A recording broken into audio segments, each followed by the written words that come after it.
Hoje eu vou estar falando sobre ciclo básico de refrigeração. Aqui tem um sistema de refrigeração praticamente baseado em ar condicionado. Ele tem aqui o compressor, a linha de alta, que é a descarga.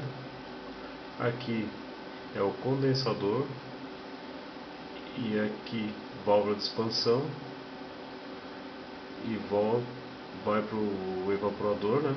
Do evaporador volta para o compressor. A entrada do compressor é sucção, saída descarga. Ele descarrega em alta pressão. Em alta pressão, mais alta temperatura. Quanto menor pressão, menor temperatura. Por exemplo, ele descarrega aqui, descarrega no condensador, ele condensa, o condensador serve para condensar.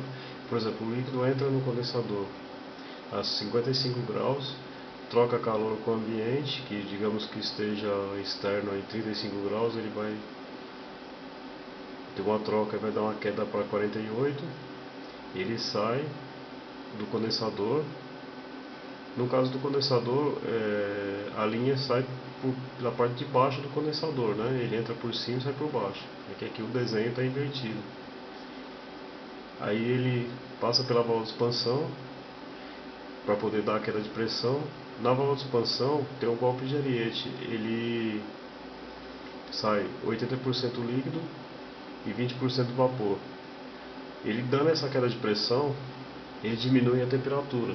Depois a gente vai estudar a régua de vapor e pressão e o manômetro, né? De acordo com a pressão, você vai ver que pressão mais baixa a temperatura, pressão alta, mais alta a temperatura. Aqui ele sai do condensador líquido, entra na válvula de expansão, aí ele sai 80% líquido, 20% vapor, entra no evaporador. Do evaporador ele vai evaporar para o ambiente, trocar calor com o ambiente. No caso o ambiente está 30 graus, por exemplo. Ele vai trocar calor, digamos que ele vai jogar a temperatura para dentro da sala a 15 graus e dá um diferencial do ar que entra por cima com o ar que sai por baixo, como se fosse um copo d'água, né? Você tendo um copo d'água, ele vai meio copo d'água quente, meio copo d'água fria. Ele vai trocar calor e vai fazer um intermédio. Por exemplo, que nem o ar está entrando no evaporador a 30 graus, passa pelo líquido que está a 15 graus. No caso, a sala vai ficar com a temperatura em ambiente térmica de uns 22 graus. Aí vai estar aquecido o líquido no evaporador, ele aquece o líquido no evaporador, né? E aí ele vai para o compressor em vapor. E do compressor ele descarrega em vapor ainda, só que em alta pressão. Que o compressor ele succiona e descarrega. Só que ele succiona vapor e descarrega vapor. Succiona em baixa pressão e descarrega em alta pressão. Essa linha aqui é a linha de alta. Essa linha de baixa pressão. Vamos ver outro desenho.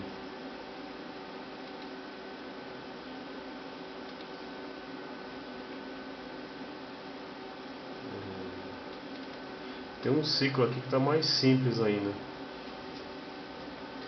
Ele é o compressor aqui, descarrega, né? Vapor superaquecido, entra no condensador, vapor saturado, condensa no condensador, o vapor vai virar líquido. Desse líquido ele vai para o dispositivo de expansão, ele vai dar a queda de pressão e vai virar linha de baixa pressão. Entra no evaporador, evapora com o ambiente e volta para o compressor. Aí fica fazendo esse ciclo: compressor, condensador, expansão e evaporador. Então, para entender o que acontece, o evaporador ele troca calor, o fluido está frio, troca calor com o ambiente que está mais quente, esfria o ambiente e aquece o fluido. Aí do compressor ele manda para o condensador, o fluido está quente, mais quente que a temperatura externa, como a gente viu lá atrás. O fluido está em 55, a temperatura externa está uns 35, ele troca calor de 55 que está o fluido, ele vai cair para uns 48, né? Tava lá. E aí com isso ele vai para a válvula de expansão. Quando ele dá a queda de pressão, ele cai mais a temperatura ainda. Entra no evaporador, evapora, por exemplo, a 15 graus, trocando o calor com o ambiente, aquece o fluido e resfria o ambiente.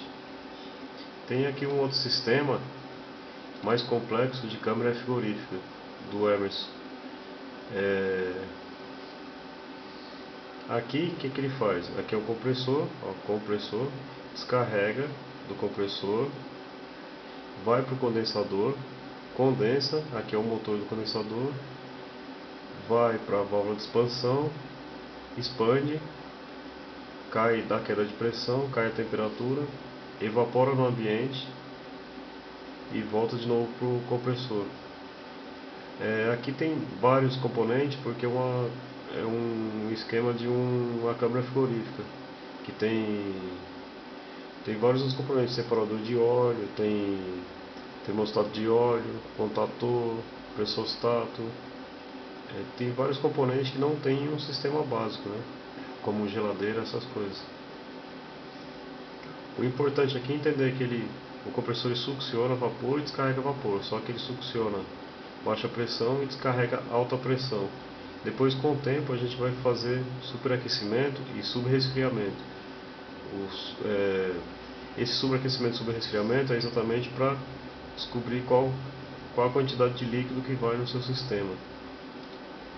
Tem aqui um exemplo com uma geladeira.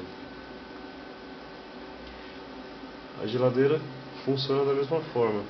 Aqui o evaporador, essa parte de trás, que seria aquela parte preta, o condensador da geladeira. Aqui embaixo a bolinha está o compressor. Ele descarrega, ó, fluido refrigerante na forma gasosa, superaquecido, alta pressão. Ele está superaquecido, então ele vai fazer o que? Ele vai resfriar. Resfriou, ele passa pelo filtro secador. Do filtro secador ele passa pelo capilar. Capilar é o dispositivo de expansão. Esse capilar de geladeira geralmente vai por dentro da linha de sucção. Ele passa pelo evaporador, evapora. Aqui é uma placa fria ou evaporador secundário, que fica no fundo da geladeira. Evapora. Aí ele evaporou, o que ele vai fazer? Ele vai voltar na linha de sucção aqui, em vapor, entra no compressor, no caso sucção, e descarrega. No caso de geladeira não tem válvula de serviço, né? Você tem que pegar essa tubinha aqui e fazer a sua válvula de serviço para poder medir pressão. Mas você consegue medir a temperatura aqui da mesma forma, na sucção, na descarga e no final do condensador também, você consegue fazer se quiser. Então é isso, eu sou da Viena Shop, trabalho com refrigeração comercial, industrial, chiller, câmara frigorífica e balcões. Não tenho muito tempo para ficar respondendo, mas vocês podem trocar informações neste canal do YouTube. E em breve estaremos colocando mais matéria e espero ter ajudado.